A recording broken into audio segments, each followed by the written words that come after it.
Buenas tardes, mi nombre es Flavia y estamos nuevamente en ¿De qué hablamos cuando hablamos de política? Y hoy lo que vamos a hacer es hablar de la teoría de la lógica de la acción colectiva. Todo eso. Bueno, esta teoría la desarrolló el economista que en realidad dio clases de economía y generó mucha teoría sobre economía, que es Marcus Olson, que ven la foto acá atrás y ahora se las voy a poner acá arriba. Ese teórico que desarrolló mucha teoría de economista se basa en la teoría de la elección racional. Si recuerdan y hacemos un poquito de memoria para atrás, la teoría de la elección racional lo que nos habla es de que el ser humano es egoísta por naturaleza y que siempre actúa en favor de generar beneficios, es decir, tiene esa racionalización de costo-beneficio y por lo tanto es maximizador de recursos, ¿bien? Siempre va a actuar en pos de conseguir lograr sus intereses. Esta base es lo que Marcus va a utilizar para poder generar su principio de la lógica de la acción colectiva, es decir, que el ser humano, por su naturaleza de querer obtener los beneficios, la mayor cantidad de beneficios acorde a sus intereses, lo que va a hacer es asociarse y generar organizaciones de forma colectiva para poder lograr la mayor cantidad de bienes o de beneficios. Esta teoría lo que intenta es explicar en base a los bienes públicos cómo es que racionaliza los beneficios el ser humano y cómo se comporta a la hora de obtener esos beneficios en cuanto a los bienes públicos se refiere. ¿Qué son los bienes públicos? Son todos aquellos bienes que son indivisibles, es decir, que no se pueden dividir y que tampoco pueden ser excluyentes, es decir, una persona no se le puede excluir de acceder a ese bien público. Un profesor de política lo que nos daba el ejemplo es de, por ejemplo, el alumbrado público. El alumbrado público que está en las calles, si uno se para debajo de una farola, va a recibir esa luz del alumbrado público y no se puede excluir a una persona que pase por la calle de no acceder a ese alumbrado público. No se puede generar una valla alrededor de la farola para que no acceda al resto de la gente. Lo mismo con las plazas públicas, las playas, etc. Esos son ejemplos de bienes públicos a los cuales quiere acceder el ciudadano y que son indivisibles. Estos bienes públicos en general, para poder ser administrados y que la población en general acceda y que sean administrados sin que haya discrecionalidad, es decir, que no se decida en favor de unos y en detrimento de otros, suelen ser administrados por el Estado. Tenemos entonces que el ser humano por naturaleza se va a asociar y va a generar organizaciones colectivas para poder hacer que sea más eficiente la obtención de esos bienes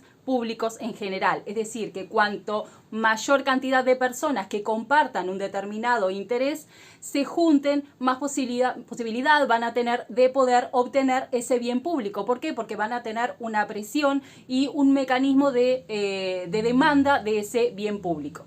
Esta lógica tiene sus reglas de juego. ¿Y cuáles son estas reglas? Bueno, la fundamental es que el costo no puede ser mayor al beneficio que se obtiene. Es decir, si yo en el momento que decido asociarme con otras personas que comparten el mismo interés que yo por obtener algo en particular, me genera un costo mayor a lo que voy a obtener, entonces no me va a servir asociarme con esas personas y compartir el bien que vamos a obtener. Lo que me va a servir es ir por separado, actuar de forma individual para encontrar el beneficio por mí mismo y entonces así no compartirlo.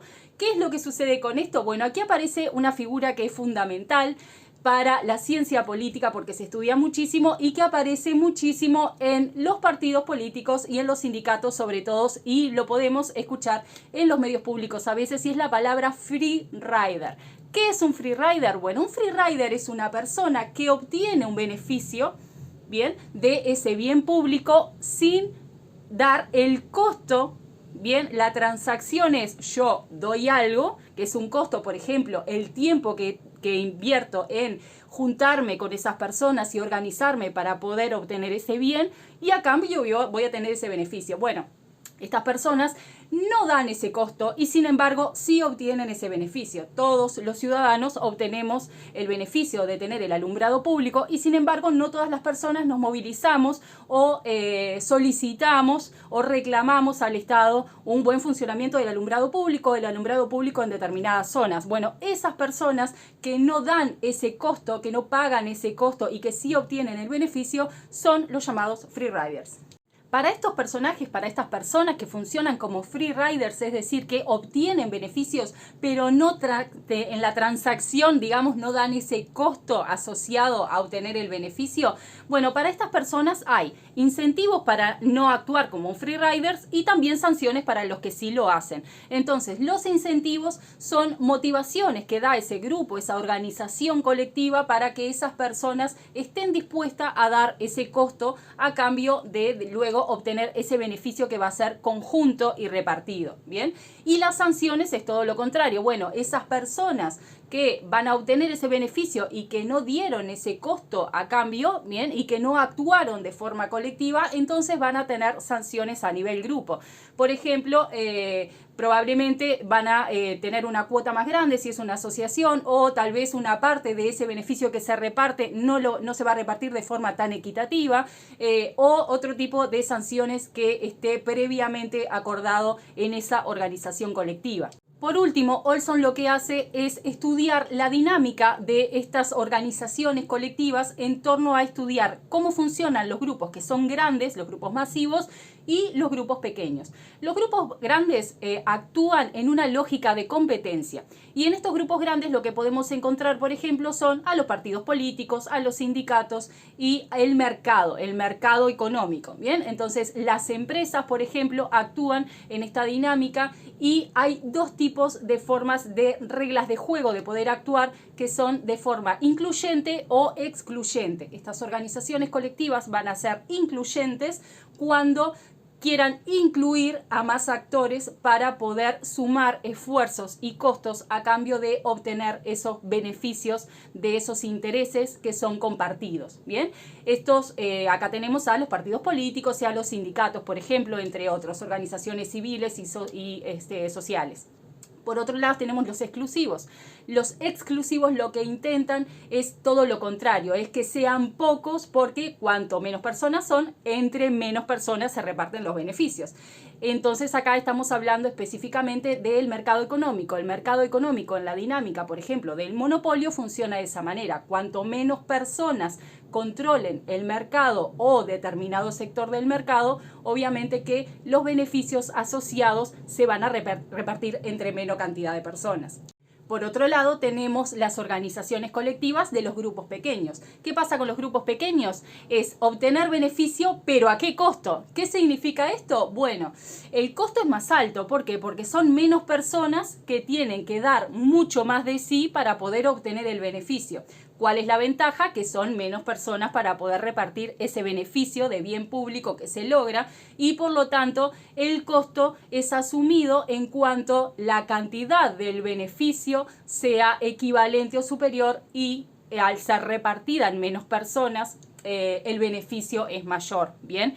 Los incentivos y las sanciones en este caso son más de tipo informal, como por ejemplo el no saludo, los comentarios y es más de tipo presión social que se tiene en cuanto a las sanciones. Y obviamente el beneficio y los incentivos son el prestigio que se genera para poder hacerlo. Entonces, básicamente lo de la acción colectiva lo que hace es pensar el por qué se organizan los seres humanos, que es en torno a intereses compartidos para poder lograr un bien, lograr un beneficio y maximizar los recursos, logrando el máximo beneficio con el menor costo, teniendo en cuenta que ese bien público no se puede repartir y por lo tanto la idea es que en la asociación y en la suma de costos se logre ese beneficio para todas las personas asociadas. Por eso estas organizaciones colectivas van a funcionar no en sentido de pertenencia como pensaríamos en un grupo, como generalmente se suele estudiar,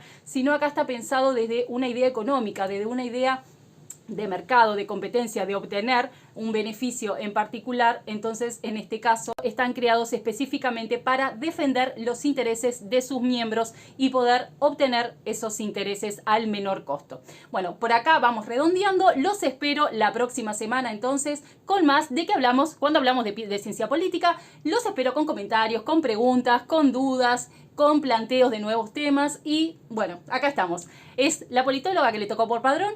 Buenas noches.